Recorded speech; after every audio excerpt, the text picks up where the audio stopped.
Imaginação desperta. Capítulo 3. Estradas do mundo interior. E as crianças lutavam dentro dela, e o Senhor disse a ela: 2 nações estão em teu ventre, e 2 tipos de pessoas serão separadas de tuas entranhas, e um povo será mais forte que o outro povo, e o maior servirá ao menor. Gênesis 25 versículo 22 e 23. A dualidade é uma condição inerente à vida. Tudo o que existe é duplo. O homem é uma criatura dual com princípios contrários embutidos em sua natureza. Eles lutam dentro dele e apresentam atitudes para a vida que são antagônicas. Este conflito é o empreendimento eterno, a guerra no céu, a luta interminável do jovem ou homem interior de imaginação para afirmar sua supremacia sobre o ancião ou homem exterior de sentido. O primeiro será o último e o último será o primeiro. Mateus 19 versículo 30. Ele é: quem vem depois de mim é preferido antes de mim. João 1 versículo 27. O segundo homem é o Senhor do céu. 1 Coríntios 15 versículo 47. O homem começa a despertar para a vida imaginativa no momento em que sente a presença de outro ser em si mesmo. Em seus membros estão 2 nações, raças rivais desde o nascimento, o domínio deve ganhar, o mais jovem sobre o reinado mais velho. Existem 2 centros distintos de pensamento ou pontos de vista sobre o mundo possuídos por cada homem. A Bíblia fala dessas 2 perspectivas como natural e espiritual. O homem natural não compreende as coisas do Espírito de Deus, porque eles são loucura, nem pode entendê-las, porque se discernem espiritualmente. 1 Coríntios 2 versículo 14. O corpo interno do homem é tão real no mundo da experiência subjetiva quanto seu corpo físico externo é real no mundo das realidades externas, mas o corpo interno expressa uma parte mais fundamental da realidade. Este corpo interior existente do homem deve ser conscientemente exercitado e dirigido. O mundo interior de pensamento e sentimento com o qual o corpo interior está sintonizado tem sua estrutura real e existe em seu próprio espaço superior. Existem 2 tipos de movimento, um que está de acordo com o corpo interno e outro que está de acordo com o corpo externo. O movimento que está de acordo com o corpo interno é causal, mas o movimento externo está sob compulsão. O movimento interno determina o externo que se une a ele, trazendo para o externo um movimento semelhante às ações do corpo interno. O movimento interior é a força pela qual todos os eventos ocorrem. O movimento externo está sujeito à compulsão aplicada a ele pelo movimento do corpo interno. Sempre que as ações do corpo interior coincidirem com as ações que o exterior deve realizar para apaziguar o desejo, esse desejo será realizado. Construa mentalmente um drama que implique que seu desejo seja realizado e faça dele um que envolva o movimento do eu. Imobilize seu eu físico exterior. Age exatamente como se fosse tirar uma soneca e comece a ação pré-determinada na imaginação. Uma representação vívida da ação é o começo dessa ação. Então, ao adormecer, imagine-se conscientemente na cena. A duração do sono não é importante, uma soneca curta é suficiente, mas levar a ação para o sono torna a fantasia um fato. A princípio, seus pensamentos podem ser como ovelhas errantes que não têm pastor. Não se desespere. Se sua atenção se desviar 70 vezes 7, traga-a de volta 70 vezes 7 ao seu curso predeterminado até que, por pura exaustão, ela siga o caminho designado. A jornada interior nunca deve ser sem direção. Quando você segue a estrada interior, é para fazer o que fazia mentalmente antes de começar.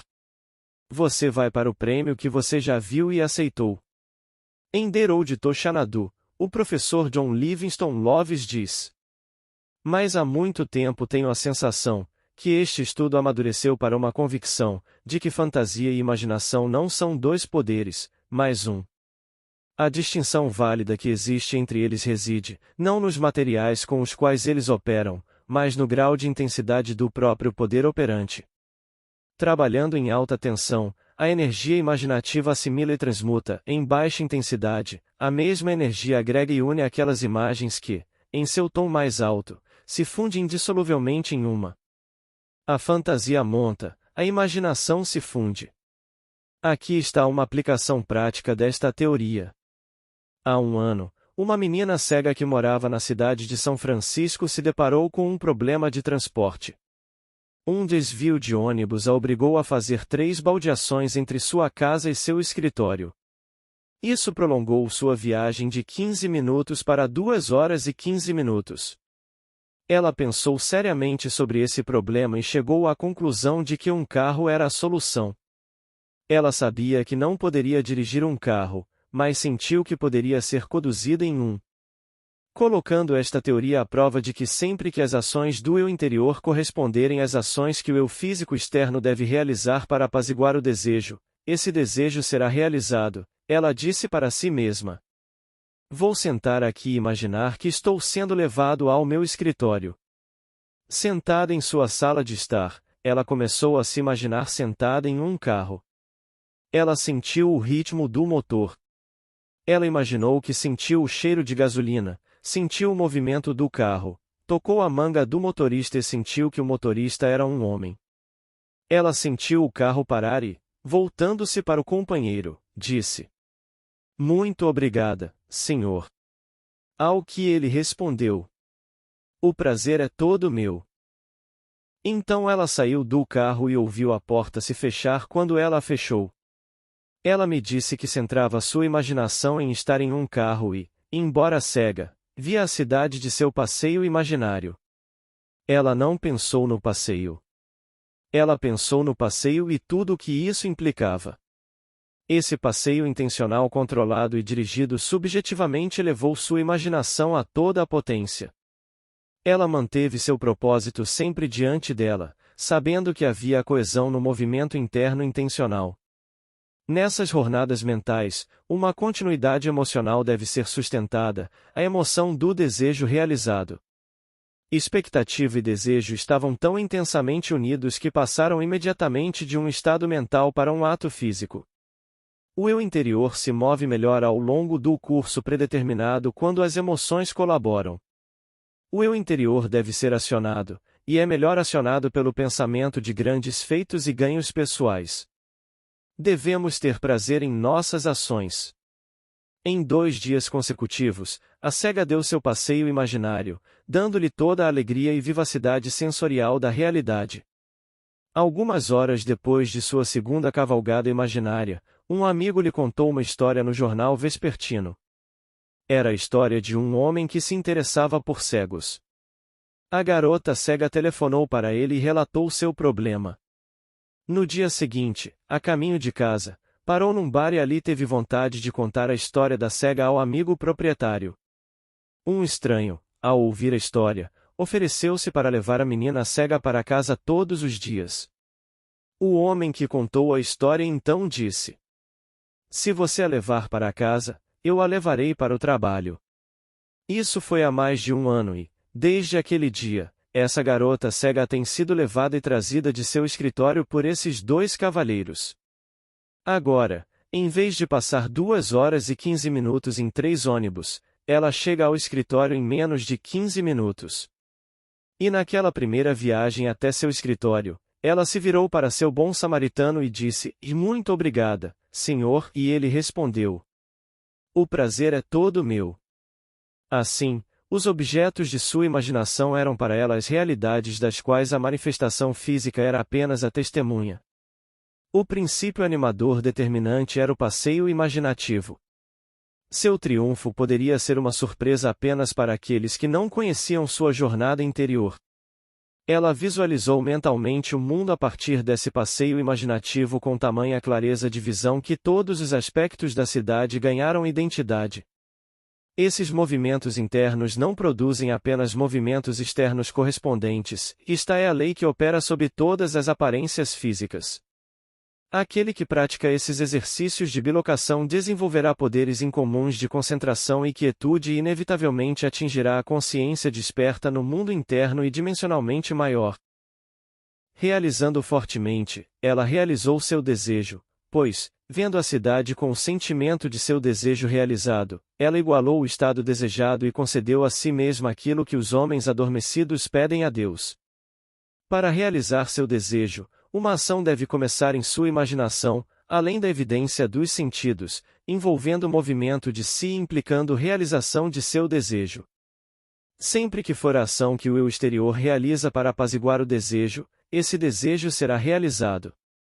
O movimento de todo objeto visível é causado não por coisas fora do corpo, mas por coisas dentro dele, que operam de dentro para fora. A jornada está em você mesmo. Você viaja pelas estradas do mundo interior. Sem movimento interior, é impossível produzir qualquer coisa. A ação interior é sensação introvertida. Se você construir mentalmente um drama que implique que você realizou seu objetivo, então feche seus olhos e deixe seus pensamentos para dentro, centrando sua imaginação o tempo todo na ação pré-determinada e participe dessa ação, você se tornará um ser autodeterminado. A ação interior ordena todas as coisas de acordo com a natureza de si mesma. Experimente e veja se um ideal desejável, uma vez formulado, é possível, pois somente por meio desse processo de experimentação você pode realizar suas potencialidades. É assim que este princípio criativo está sendo realizado. Portanto, a chave para uma vida intencional é centrar sua imaginação na ação e no sentimento de desejo realizado com tal consciência, tal sensibilidade, que você inicia e experimenta o movimento no mundo interior. As ideias só agem se forem sentidas, se despertarem movimento interior. O movimento interno é condicionado pela automotivação, o movimento externo pela compulsão. Onde quer que pisar a planta do vosso pé, eu o dou-a. Josué 1 versículo 3. E lembre-se: o Senhor teu Deus no meio de ti é poderoso. Sofonias 3 versículo 17.